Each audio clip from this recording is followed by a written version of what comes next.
Hello guys, welcome back to our YouTube channel. Jadi di video kali ini aku mau cerita tentang masa kehamilan juga masa melahirkan aku tuh kayak gimana.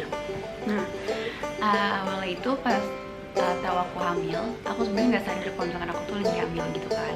Karena rasanya itu tuh kayak orang momen aja kalau aku pribadi kayak gitu. Jadi aku kira biasa. Cuman aku tuh mindset kayak telat gitu, dan akhirnya aku memutuskan untuk cek pakai test pack.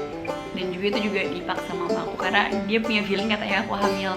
Yaudah akhirnya aku tes dan akhirnya positif. Nah kalau kalian mau lihat ada di video kita sebelumnya juga guys. Nah oke, sekian ceritanya.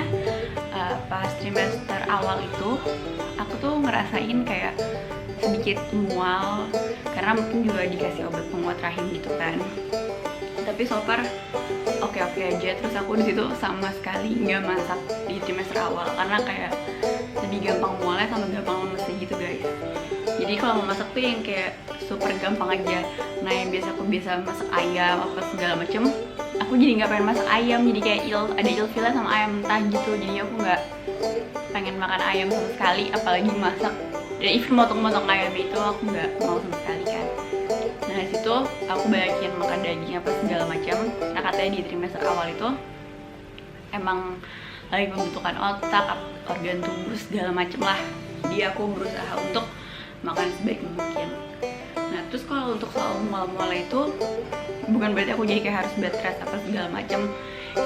Jadi tetap aku kayak nikmatin aja. Jadi aku masih jalan-jalan apa segala macem buat ngelupain rasa mual itu. Nah terus di trimester kedua itu tuh trimester yang aku tunggu-tunggu banget. Kalau misalkan aku lihat kayak di jurnal apa segala macam aku baca-baca, itu tuh kita hamil tapi kayak nggak ngerasa apa-apa, udah mulai seger lagi. Yang tadinya mual, enak segala macam tuh udah nggak ngerasa lagi. Dan ternyata itu benar terjadi sih sama aku. Nah itu aku kayak udah mulai masak, bisa jalan-jalan jauh apa segala macam. Dan itu aku ternyata kuat jalan sih selama hamil, jadi aku nggak ngerasain keluhan apa segala macam. Nah terus aku juga kayak ngerasa badannya ya segar terus aja gitu, masih bisa kerja dan lain-lainnya. Nah apalagi ya di trimester kedua itu aku bener-bener gak ngerasain apa-apa sih. Aku masih bisa kayak jalan jauh, terus masih bisa berenang apa segala macam, dan gak ada kendala sedikit pun. Malah aku kayak nunggu kayak apa, kapan ya perutku besar, kayak kelihatan kayak orang hamil segala macam. Nah di trimester kedua itu aku sama sekali belum kelihatan sih kalau misalnya lagi hamil. Pas bulannya baru mulai kelihatan hamil. Nah lanjut di trimester ketiga itu tuh aku perutnya udah mulai kelihatan kan, udah masuk 7 bulan. Nah disitu aku udah mulai kayak ngerasa mulai pegel pinggang apa segala macam, tidur udah mulai susah. Itu tuh pas udah hampir jalan ke 8 bulan, kayak badannya berat, terus tidur tuh posisi cuma bisa satu posisi doang. Pokoknya agak susah cari posisi tidur. Terus aku bangun pengen pipis mulu apa segala macam. Makan juga kayak makin banyak. Dan aku tuh semenjak 5 atau 6 bulan kehamilan aku tuh jadi kayak gila banget sama makan manis-manisan gitu. Sampai dokternya bilang jangan kebanyakan makan manis, soalnya nggak bagus kan. Oke lah aku ikutin, cuman aku kayak masih suka nyolong-nyolong dikit gitu karena nggak bisa kalau nggak makan manis gitu loh. Jadi hidupnya manis-manis mulu yang bisa bikin aku kayak ada tenaga atau kayak apa, nggak lemes gitu ya karena aku makan manis. Jadi kayak kecanduan gitu lah, padahal harusnya aku nggak suka manis. Nah pokoknya dari semester 1 trimester pertama sampai ketiga itu aku sama sekali nggak ngerasain kendala. Ya walaupun kayak ada mual-mual, badan pegel, pinggang kayak sakit, kaki sakit kalau jalan banyak, tapi aku kayak yaudah aku jalanin aja gitu karena nggak ngerasain kayak kesusahan sama sekali sih. Jadi menurut aku hamil anak pertama ini tuh menyenangkan banget sih buat aku karena nggak bikin aku ribet atau susah sama sekali. Nah nextnya aku mau cerita tentang pas melahirkannya. Jadi sebenarnya aku itu tuh pingin banget lahiran normal karena kan orang bilang katanya wah mulusnya enak banget lah apa segala macam. Kalau enaknya tuh maksudnya ya sakit gitu kan. Terus katanya udahnya tuh enak gitu. Nah terus aku jadi makin penasaran kan. Jadi aku dari sebelum punya anak pun emang pinginnya kalau bisa melahirkan itu ya normal. Nah cuman sebenarnya setelah aku periksa ke dokter pas di minggu 34 atau 32 itu tuh aku ternyata babynya kelilit tali pusar di leher dan ada 2 kali ikatan. Jadi itu sebenarnya tali pusar itu nggak akan bisa copot gitu loh selama sampai babynya melahirkan. Jadi sebenarnya emang udah ada tanda-tanda kalau aku harus sesar. Nah cuman karena aku mikir mungkin masih bisa copot kali atau apa segala macam, aku masih positif thinking aja gitu. Nah sempet kayak mikir ada kecewanya segala macam karena takutnya tiba-tiba sesar kan. Nah udah kayak gitu tiap kontrol ternyata emang masih tetap tali pusarnya tuh kelilit gitu di lehernya dia 2 kali. Nah kalau baby makin gede, katanya makin susah juga lah baby untuk gerak, karena kan di leher kan. Jadi aku sempet ada deg-degannya di situ tuh. Cuman untungnya dokterku sih baik banget jadinya sama dia, emang gak bikin orang panik sama sekali. Sedangkan aku tuh orangnya panikan banget kan. Jadi sampai aku nunggu aku melahirkan ya aku akhirnya bisa tenang juga lah gitu dengan adanya case kelilit tali pusar itu. Nah terus di minggu 36 oke guys, lanjut lagi cerita karena tadi Caspi nangis. Nah udah gitu kan akhirnya dari minggu 32 sampai akhirnya minggu 36 itu tuh aku kontrol, dan itu tuh hari Sabtu abis lebaran. Terus dokternya bilang, wah ini babynya posisinya di bawah, dan kayak gitu kan, udah masuk panggul, pertanda ya siapa tahu bisa lahir normal gitu, jadi kita bisa positif thinking kan. Terus dokternya bilang harus aktif ya, dibilang kayak gitu kan. Aktif itu udah mesti kayak banyak jalan supaya babynya cepet turun, karena kan udah mau masuk minggu 37 dan seterusnya, jadi biar cepet lahir. Nah ya udah, karena digituin aku jadi makin semangat dong. Aku jalan-jalan hari Sabtu, kayak mungkin baru baliknya tuh malam gitu, jalan-jalan plus lebaran mungkin kayak ada capeknya dikit gitu kan. Nah, terus hari Minggunya itu aku juga masih sempet jalan-jalan bentar, tapi kayak cuma 2 jam doang lah, akhirnya aku balik ke rumah. Nah hari Senin pagi jam 2 tiba-tiba aku kayak mulai sakit perut gitu. Akhirnya aku ke kamar mandi lah, tapi di perjalanan ke kamar mandi aku kayak ngerasa kok kayak ada yang basah, kayak tiba-tiba aku ada darahnya. Mungkin karena darahnya itu aku panik kan, karena aku orangnya emang panikan gitu, jadi kayak darah kok terus banget sih darah gitu, apaan nih cairan darah. Terus aku ke kamar mandi, aku liatin kan, lo kok berdarah, makin berdarah lagi, terus kayak makin ada air cur kayak gitu kan. Aku panggil si Obi. Nah makin lama itu air tuh makin ngalir deres gitu, jadi kayak bukan kayak pipis, kayak ngucur aja gitu airnya.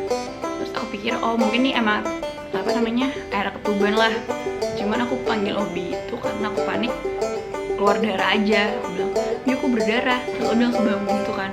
Terus kita akhirnya buru-buru packing, dan ternyata sebenarnya kita tuh belum nyiapin hospital bag itu, padahal tadinya kita tuh udah mau nyiapin mulai dari hari Senin itu, karena kan perkiraan lahirnya itu di minggu 37-38 lah.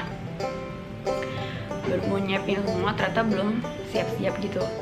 Nah udah kayak gitu akhirnya kita langsung siap-siap langsung ke rumah sakit, karena udah mikir air ketuban. Untung udah pernah diceritain tentang air ketuban tuh kayak gimana sama keluarga bercerita segala macam, jadi aku akhirnya nggak panik banget. Udah tuh kita jalan ke rumah sakit, air ketuban masih tetap ngalir makin banyak, sampai akhirnya nyampe di UGD. Itu jalan tuh sampai kayak cor-cor kayak orang ngompol gitulah. Udah nggak sempet pakai baju, udah ngasal apa segala macem, nyiapin tas juga ngasal, jadi serba dadakan. Akhirnya udah kita nyampe rumah sakit dan itu positif air ketuban. Nah aku akhirnya jam 3 pagi aku udah sampai di rumah sakit itu, masuk UGD. Dicek lah heartbeat babynya segala macam, terus cek apa bener nih air ketuban, sampai akhirnya dapat kabar dari dokterku. Nah sampai akhirnya dapat kabar dokter datang tuh visit, sudah cerita case oh ini kayak gini, kemungkinan ya harus sesar, dibilang kayak gitu, karena akan bahaya ke babynya juga gitu kan. daripada maksain untuk kayak nantinya normal harus induksi, belum tuh berhasil juga. Jadi akhirnya aku dan Obi mendesain untuk lahiran sesar gitu kan. Udah tuh jam 6 pagi dokter datang, jam 10 jam 10 aku masuk ruang operasi gitu. Udah deh, akhirnya itu juga Obi gak bisa nemenin karena kan kita mendadakan, sedangkan hasil PCR juga belum keluar, jadi Obi gak bisa nemenin, baru bisa tes antigen doang. Untungnya negatif hasilnya. Udah kayak gitu, ya udah akhirnya babynya lahir deh. Jadi pas aku babynya tuh lahir di minggu ke 36, yang harusnya 2 minggu lagi atau 3 minggu lagi. Jadi kayak sebenarnya agak-agak dadakan. Untungnya kita udah hampir, ya udah sekitar 80% lah nyiapin semuanya. Cuman hospital bag yang penting itu yang mau aku siapin, tadi mau aku bikin videonya jadi gagal guys. Terus tadi mau pakai bulu mata extension gitu biar ada cantiknya. Terus kalau di foto pas baby lahiran kayak sambil foto kayak gini gitu, extension di bulu mata kelihatan dari atas gitu di fotonya, gagal juga. Dikarenakan aku pun juga gak bisa langsung megang babynya karena hasil PCR kita juga belum keluar, jadi gak bisa langsung skin to skin sama babynya gitu. Nah itu sih agak menyedihkan, cuman karena lagi covid kayak gini jadi yang terbaik kayak itu gitu loh. Nah terus pas 36 itu kan babynya tuh prematur. Jadi sebelum aku tindakan itu, sebelum operasi maksudnya, aku suntik pematangan paru-paru buat si babynya. Itu rasanya lucu sih, kayak ngejemet geli kemana-mana gitu selama 1 menit. Udah sih guys, jadi itu cerita tentang kehamilanku.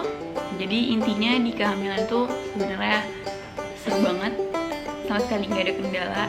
Kalau kendala ya kecil-kecil aja, dinikmatin aja, soalnya itu adalah anugerah, kayak kebahagiaan aja gitu sih, bisa menjalani itu dari semester awal sampai akhirnya semester akhir 36 minggu pas banget 2 hari setelah kontrol itu aku lahiran. Jadi menurutku itu hal yang menyenangkan, beautiful journey buat aku sih. Nah terus guys, kalau misalnya ada yang penasaran aku pakai dokter siapa, aku itu sama dokter Firman Santoso. Dia ada di Rumah Sakit Brawijaya. Sebenarnya ada di rumah sakit lain juga, cuman aku milih untuk di Brawijaya karena itu rumah sakit ibu anak. Karena lagi covid kayak gini kan takutnya kalau misalkan rumah sakitnya digabung sama rumah sakit yang ada sakit-sakit lain gitu. Jadi kita untuk menjaga-jaga, menghindari itu gitu kan. Nah itu aku juga dapat rekomendasi dari saudara aku. Dia juga baru ganti sama dokter Firman, tapi dia udah melahirkan. Jadi aku tanyalah, gimana dokternya, oke nggak? Akhirnya aku coba di sana. Aku juga sempat nyoba satu dokter lain di salah satu rumah sakit, cuman akhirnya aku memutuskan untuk balik lagi ke sana karena aku paling serak sama dia gitu. Selama kontrol itu dia orangnya, secara personality-nya dia orangnya kayak baik gitu, ramah, dan kayak ada ciri khas gitu loh kalau misalkan dia kayak nyapa orang. Jadi menurutku sih baik sih kalau misalkan untuk baru kenal, jadi baru tahu orangnya ya udah ngerasa serak aja gitu, ternyata oh iya dokter kayak gini baik. Terus untuk secara dia kayak periksanya segala macem, menurutku dia bagus sih dan super detail. Karena kan untuk orang yang kayak aku sama Obi baru ngalamin kayak gini pertama kali kan butuh ilmu banyak kan, butuh pengetahuan banyak tentang selama kehamilan ini gitu. Nah dia untungnya bisa ngejelasin detail pas USG juga segala macam tuh kayak detail, jadi nggak cuma bilang oh iya bagus, tapi dia jelasin kenapa bisa kayak gini. Sampai aku klik tali pusar pun dia tetap juga ngejelasin dan nggak bikin panik sama sekali. Jadi selama kontrol itu aku nggak pernah sih denger kayak bad news dari tentang kehamilan aku ini. Jadi selalu dibilang perfect, amazing, bla bla bla bla bla. Jadi itu tuh bikin kita tuh makin semangat selama hamil gitu. Jadi soalnya kan kalau hamil tuh bukan untuk kayak di stres atau kepikiran segala macam kan. Nah untungnya tuh dia kayak gitu, jadi menurutku dia cocok banget sih sama aku. Terus kali USG itu juga dia gak yang kayak cuma bentar doang, kayak ngejelasin gini. Jadi aku di ruangan itu bisa sampai 10-15 menit lah. Dan kalau nanya apa aja pasti dijawab. Kalau misalnya di WA juga cepet balasnya gitu. Jadi enak untuk diajak kerja sama, sampai akhirnya memilih untuk kontrol dan melahirkan sama dia.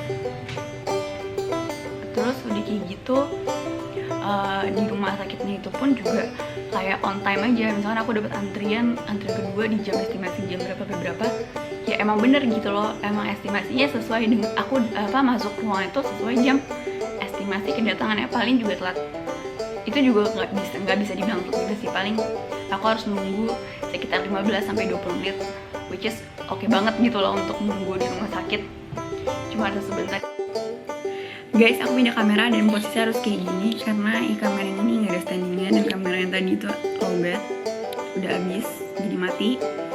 Jadi guys, gitu cerita dari aku tentang kehamilan dan juga tentang kehamilan dan juga tentang cerita aku melahirkan pakai dokter siapa segala macam. Kesan-pesanku tuh kayak gitu.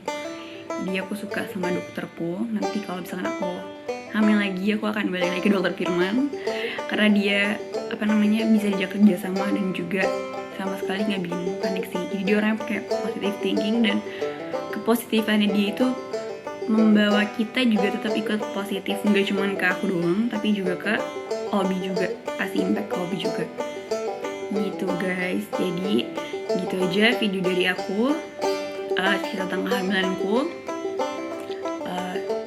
Oke. Jadi jangan lupa like, komen, dan subscribe. Bye. Ntar kita bikin video lagi sama Casty ya. Dadah. Thank you for watching.